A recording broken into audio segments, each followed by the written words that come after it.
다윗은 이스라엘의 왕으로 40년 동안 통치했습니다. 그 40년의 통치하는 기간 동안에 특별히 크게 3번에 걸쳐서 하나님 앞에 찬양을 드렸어요.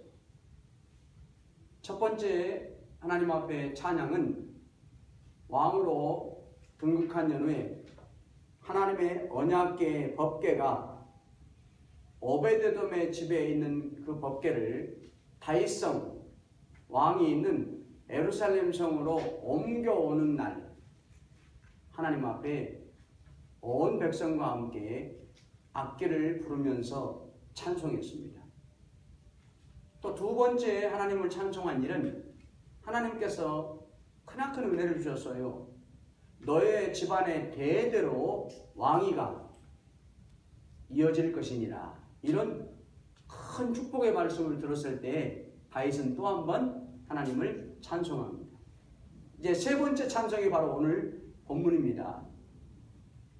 하나님께서 다윗의 소원과 바람과는 달리 하나님 교회 성전을 아들 솔로몬 왕에게 짓게 하겠다고 말씀하실 때 다윗은 그렇다면 자신이 하나님 앞에 아들이 지을 성전을 위해서 모든 건축 자재들을 다 준비했습니다.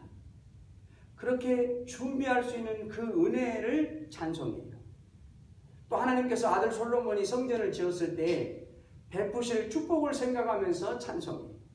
그게 오늘 본문 세 번째 찬송의 내용입니다.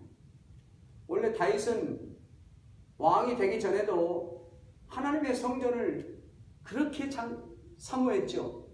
참새를 빗대면서 저 참새도 성전의 마당에 늘 이렇게 맘만 먹으면 날아가는데 나는 왜 이렇게 성전을 자주 찾아갈 수 없습니까?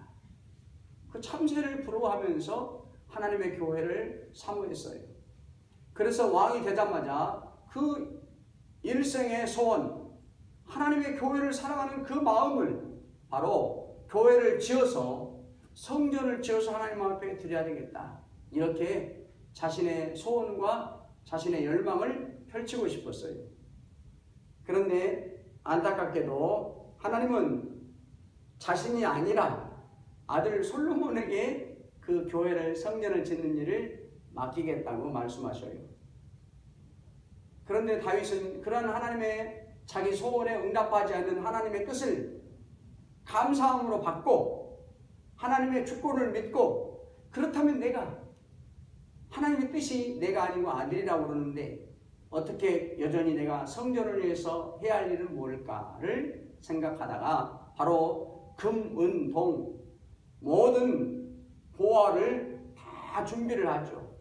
또 성전을 짓는 철이라든지 나무라든지 좋은 것들로 모두 다 준비를 해요. 자기가 제일 먼저 자기의 사제를 털어서 더 준비를 합니다. 그랬더니 은혜롭게도 이스라엘의 지도자들이 그 다윗 왕의 솔선수범하는 바침을 보고 지도자들도 따라서 최상의 곳으로 성전 지을 건축자재에 바쳐요. 그랬더니 놀랍게도 뒤이어서 백성들도 다 참여를 하는 거예요. 그런 사실이 하나님 앞에 너무너무 감사했고 주체할 수 없는 기쁨이었고 그것이 결국 하나님을 찬송하게 했어요. 이 시간에 다윗이 하나님 앞에 모든 성전을 지을 건축자재 모든 기구에 필요한 모든 금은보화를 다 드린 다음에 하나님 앞에 불러드린 찬송이 어떠한 것이었나 살펴보겠습니다. 먼저 오늘 본문 10절 말씀을 보면 다윗의 찬송의 모습이 나옵니다. 온 회중 앞에서 여호와를 송축하여 이르되 우리 조상 이스라엘의 하나님 여호와여 주는 영원부터 영원까지 송축을 받으시옵소서. 13절에도 이렇게 또 찬송하죠. 우리 하나님이여 이제 우리가 주께 감사하오며 주의 영화로운 이름을 찬양하나이다. Praise the Lord. 하나님을 찬송하는 삶. 영원부터 영원까지 해야 할 성도의 의무라고 하는 거예요. 이 땅에 사는 동안에도 성도가 찬송하게 되고요. 우리 어머니가 지난 1월 11일 날 하나님 앞에 가셨는데 기도할 때마다 생각이 나요. 하나님, 지금 우리 어머니는 하나님 앞에 가서 찬송하고 계시겠죠. 생각만 해도 눈물이 나죠. 다시 볼 날이 언제이겠습니까? 여러분과 제가 세상에 살다가 하나님 앞에 가서 오직 계속해야 할 한 가지, 하나님을 찬송하는 일이에요. 그만큼 이 찬송은 성도들에게 하나님을 향한 감사의 또 다른 표현입니다. 즉 감사하는 자가 하나님 앞에 찬송할 수 있어요.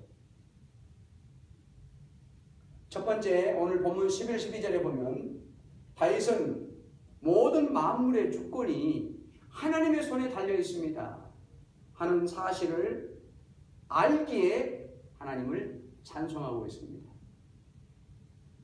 오늘 주권이라는 이 영어 표현은 룰러, 통치하다, 다스리다라는 그런 뜻입니다. 왜 하나님께서 만물을 홀로 다스릴 수 있으실까요? 쉬운 답이죠. 공허한 이 세상의 만물을 하나님이 홀로 다 창조하셨기 때문이에요. 하나님이 만물의 주인이시기 때문이에요. 그래서 하나님이 만물을 홀로 마음 잡수시는 대로 다스리시고 통치하실 수 있는 근거가 되시는 거예요. 그래서 오늘 본문 11절에 보면 이렇게 말씀해요. 천지에 있는 모든 것이 다 주의 것이라. 하나님이 만물의 소유권자가 되시고 만물을 다스리시는 분이시라는 거죠. 우리가 그래서 한 가지를 기억해야 되는 거예요. 성도들은 나는 누구의 소유인가? 내가 가지고 있는 모든 것은 누구의 소유인가? 누구의 소유입니까? 하나님의 소유자입니다. 하나님의 소유입니다. 여러분과 제가 가지고 있는 것도 마찬가지. 진정한 참 주인은 하나님이시라는 거예요. 하나님은 우리 인생뿐만이 아니죠.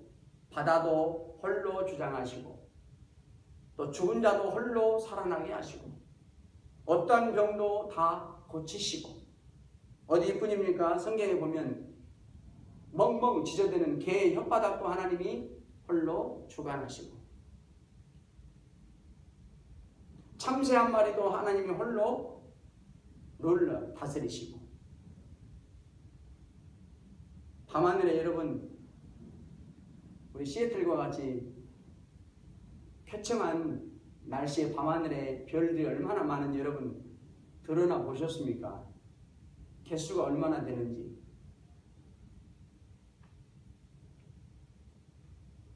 과학자들은 10의 10승이라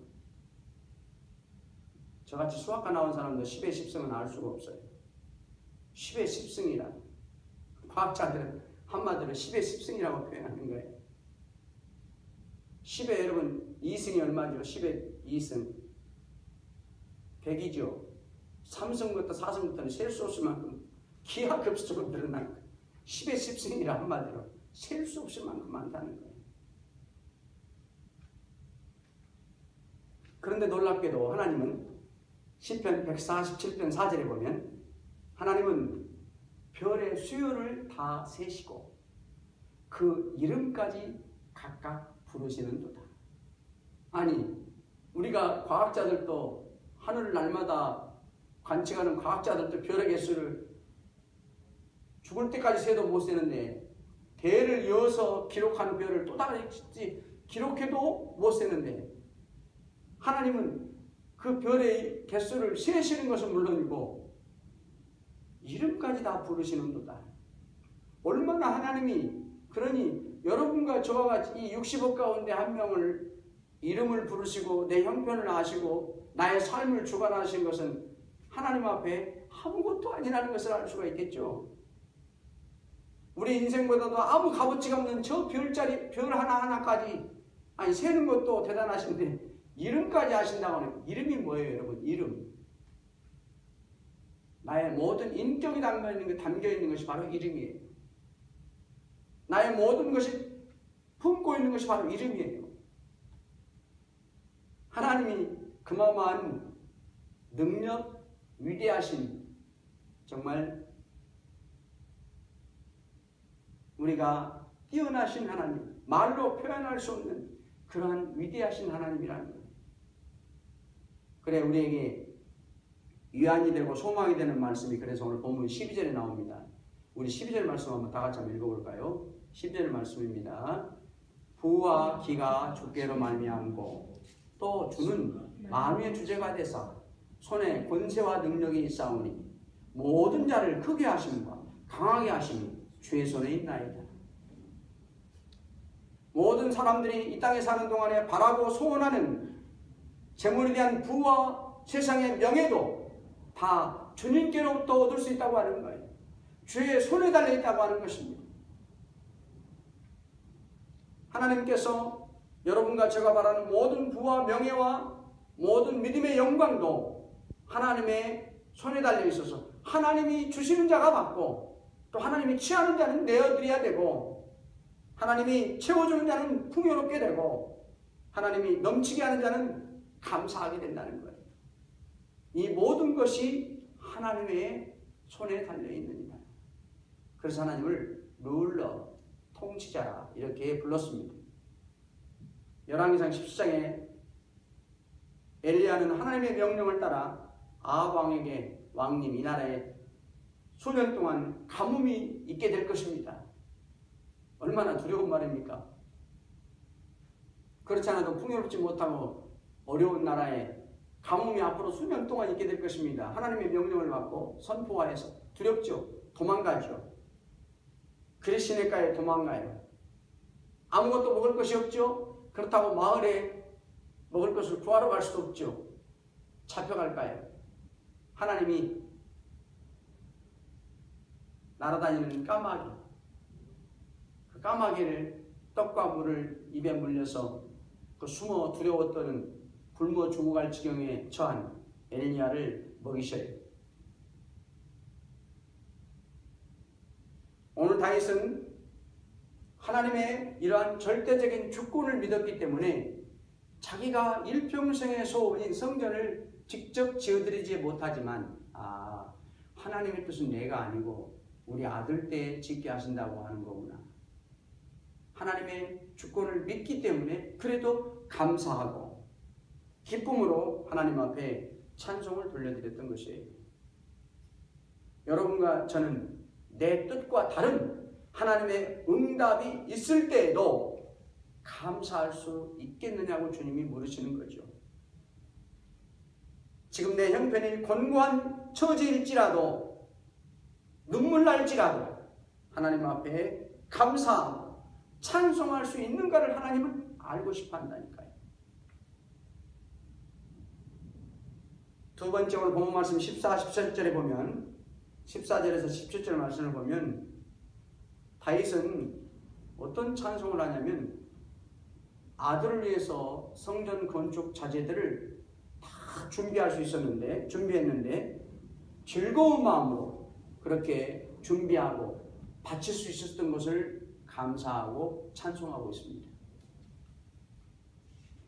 오늘 본문 앞에 2절에 보면 다윗은 힘을 다하여 하나님 앞에 바쳤노라 이렇게 말해요. 9절에 보면 백성들도 마음과 성심을 다해서 즐거움으로 바쳤습니다.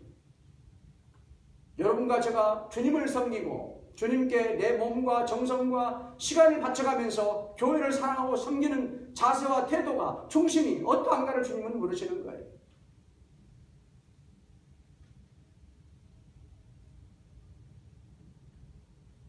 다윗은요 금 중에서도 성경에 보면 가장 좋은 거 오빌의 금을 바쳤어요. 여러분과 제가 교회 생활에 기쁨과 찬송과 감사가 되는 비결이 여기에 있어요. 내가 가진 것 중에서 최상의 것을 드려보라는 거예요. 하다못해 여러분 가지고 있는 옷도요 첼로 예쁜 옷, 첼로가 내가 마음에 들고 첼로 좀 좋겠다고 생각되는 옷을 입고 와보세요. 하다못해 구도 한번 닦고 와봐요. 광내고 와봐요. 참 신기하죠. 하나님이 주시는 은혜가 달라요, 진짜로. 그래서 옛날 성도들은 그랬다고 아시잖아요. 헌금도 후격후격한 헌금을 드리는 게 아니라 다리미질에서 바쳤다고. 그 모양새가 있는 게 아니고 그 중심, 하나님이 그것도 보시는 거예요.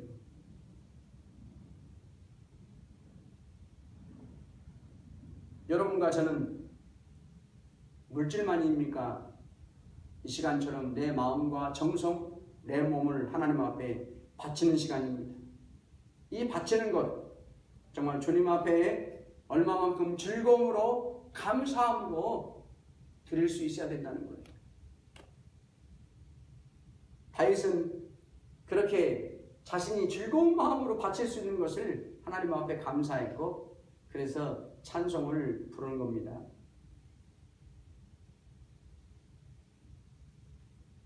여러분과 저는 이렇게 주의 전에 나와서 이 시간에 하나님 앞에 귀한 시간을 드립니다. 그러나 이 시간에 우리 마음이 즐거움과 감사가 되어야 당연하지만, 행여나 우리는 일주일 내내 하나님에게서 멀리 떨어진 심령 상태로 살 수밖에 없는 우리의 삶의 현주소지요. 교회를 가까이 할 수 없는 그러한 처지예요. 우리 인생들은. 그렇기 때문에 성전에 나와서 하나님 앞에 기쁨으로 감사함으로 즐거움으로 예배하기가 결코 마음같이 쉽지 않습니다. 잠언 17장 22절에 보면요, 마음의 즐거움은 양약이라도 심령의 근심은 뼈로 마르게 하느니라.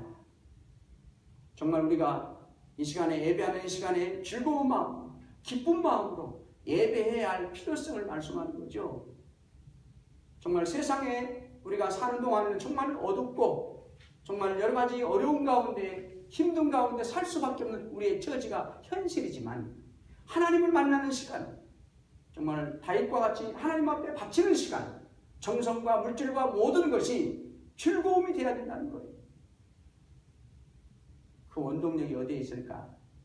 여러분과 저는 다윗처럼 내 가진 세상의 것을 하나님 앞에 드려야 되는 거예요. 여러분이 이 시간에 마음의 세상의 것을 드려야 된다. 정말로 깨끗한 심령으로, 정말 순결한 마음으로, 온통 주님의 은혜만을 사모하는 그 텅 빈 마음으로 주의 전에 앉아 있어야 된다는 거예요.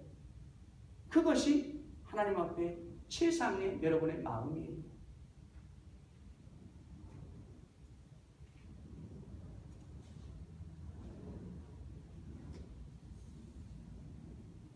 피곤하고 지쳐서 교회 와서 예배하는 시간,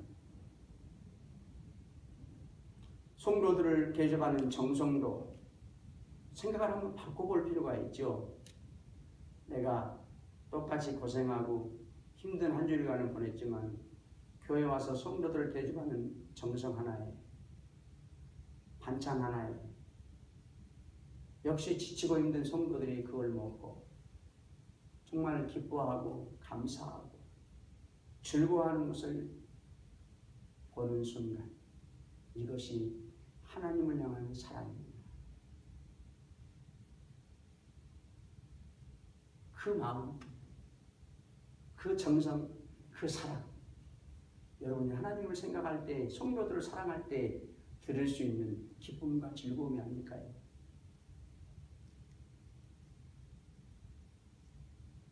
내 실력이 참 모자라지만은 정말로 나를 하나님께서 교회를 위해서 쓰임받게 하신다니 정말로 감사하다.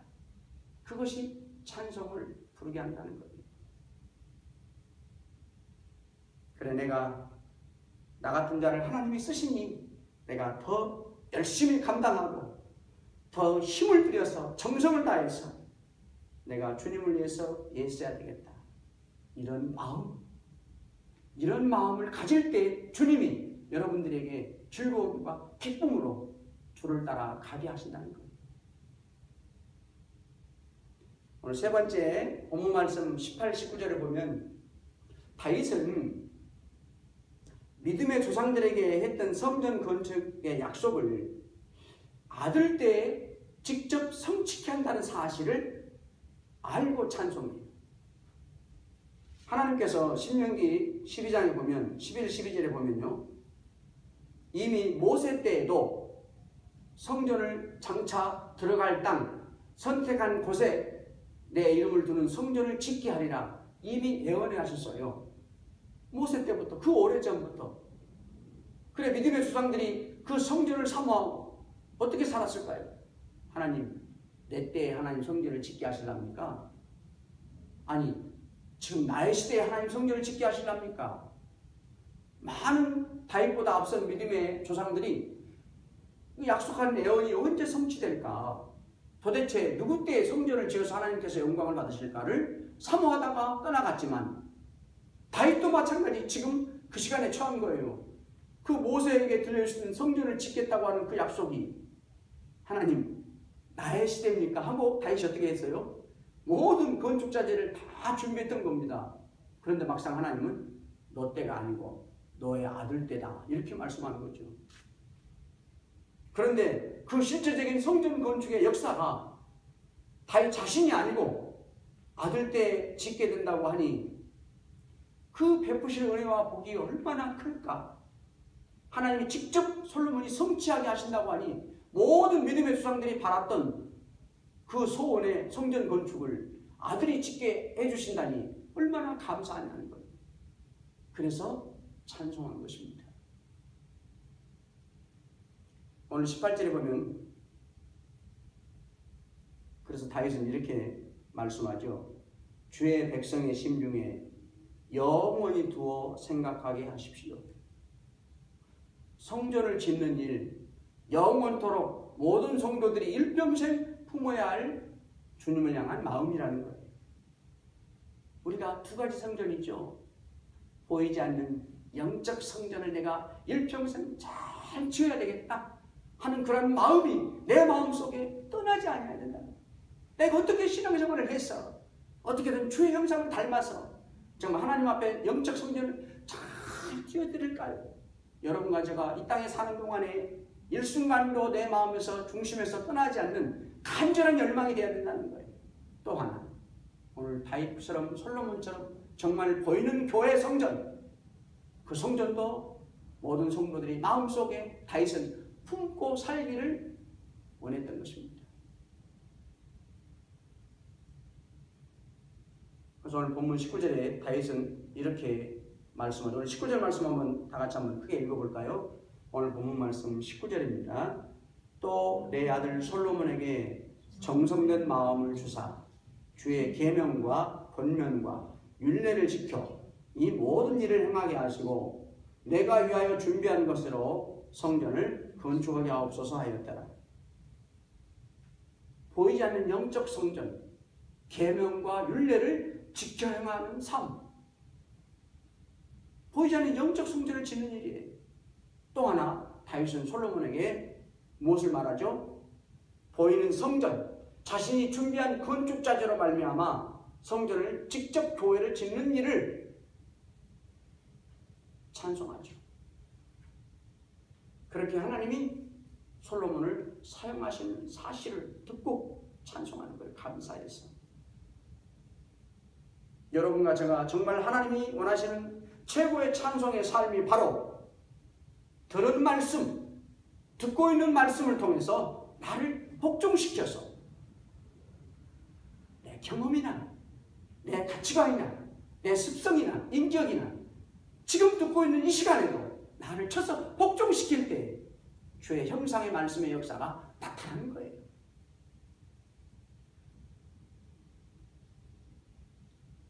그래서 그래야 여러분과 저는 다윗과 같이 찬송할 수 있거든요.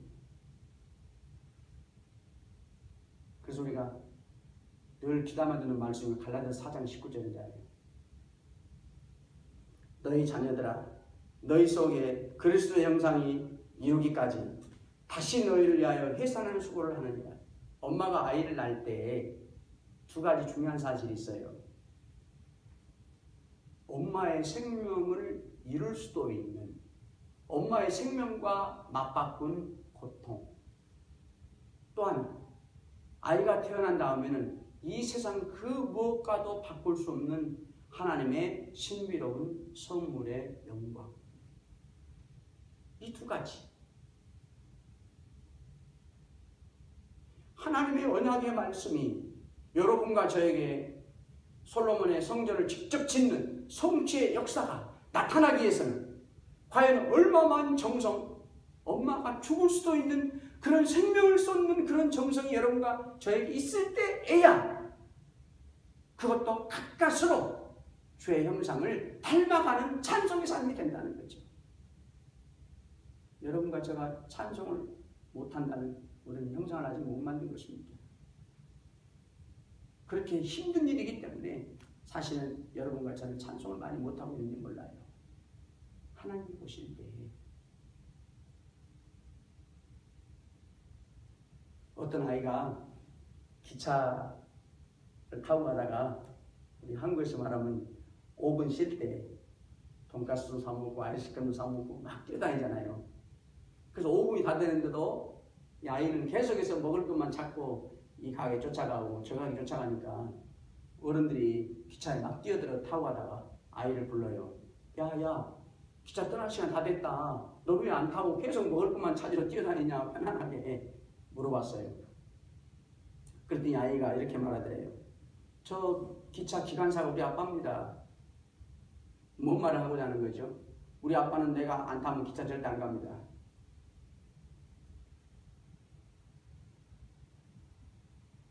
좋으신 하나님이 바로 여러분과 저를 자녀 삼으셨어요. 언제나 불꽃 같은 눈동자로 나의 삶을 감찰하시고 돌보신다는 것이죠. 하나님께서 즐겁게 주님을 섬기는 자, 헌신하고 바치는 자들을, 정성을 다해서 말씀을 지키려고 애쓰는 자들을 전능하신 손으로, 하나님의 주권으로 우리에게 큰 사랑과 은혜를 베푸신다는 것입니다. 사랑하는 성도 여러분, 하나님은 만물과 역사와 인생의 주관자이시라는 겁니다. 주관자. 지금 나의 환경과 상황이 뭐든 어떠하든 하나님께서 허락하셨다고 하는 주권을 믿으셔야 되는 거예요. 그런데 지금 내 행편이 내 발음과는 달리, 내 기도의 응답과는 달리 좋지 않을지라도 불평하거나 실망하지 말고 하나님의 주권을 인정하며 주님을 찬송하는 그러한 삶이 다 되시기를 주님의 이름으로 간절히 축원합니다. 오늘 주신 말씀 생각하면서